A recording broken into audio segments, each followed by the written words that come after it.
જામનગરના દ્વારકાધીશ મંદિરમાં ગત 19મી જાન્યુઆરીએ 56 ભોગ મહોત્સવ યોજવામાં આવ્યો હતો।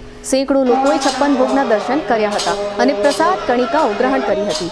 આ અંગે દ્વારકાધીશ મંદિરના મુખ્યાજી રમેશભાઈએ ભાવિકો જોગ જણાવ્યું છે કે હજુ પણ જે ભાવિકો પ્રસાદની પધરામણી કરવા ઈચ્છતા હોય તેઓ આગામી 30 જાન્યુઆરીએ દ્વારકાધીશ મંદિરમાં આવીને સાંજે 5 થી 7 વાગ્યા દરમિયાન પ્રસાદ કણિકા ગ્રહણ કરી શકશે। આ અંગે રમેશભાઈ મુખ્યાજીએ આપેલી વિગતો પ્રસ્તુત છે। ગઈ 19 તારીખે રવિવારે આપણે દ્વારકાધીશ પ્રભુના સાનિધ્યમાં અહીંયા 56 ભોગનું આયોજન કરવામાં આવ્યું હતું। પ્રભુ પ્રસન્નતાએ તે 56 ભોગ આરોગ્યો, બધાએ ભક્તોએ દર્શનનો લાભ લીધો। હવે વાત એ જ જાણ કરવા માટેનો છે કે ભાઈ દ્વારકાધીશ પ્રભુનો 56 ભોગનો મહાપ્રસાદ ઘણા બધા ભક્તો પધરાવી ગયા, દર્શનમય લાભ લીધો, બધાએ દર્શને કર્યા, આનંદથી પ્રસાદે પધરાવી ગયા।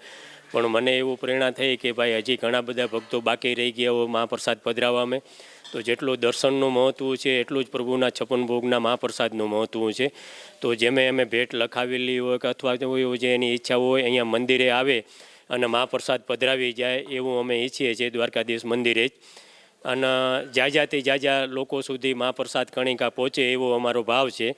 બરાબર, દ્વારકાધીશ મંદિરે આવવાનું થાય 31 જાન્યુઆરીએ 5 થી 7 વાગ્યા સુધી સમય મેં આપને અહીંયા આવીને પધરાવી જવાનું રહે પ્રસાદ। જય દ્વારકાધીશ।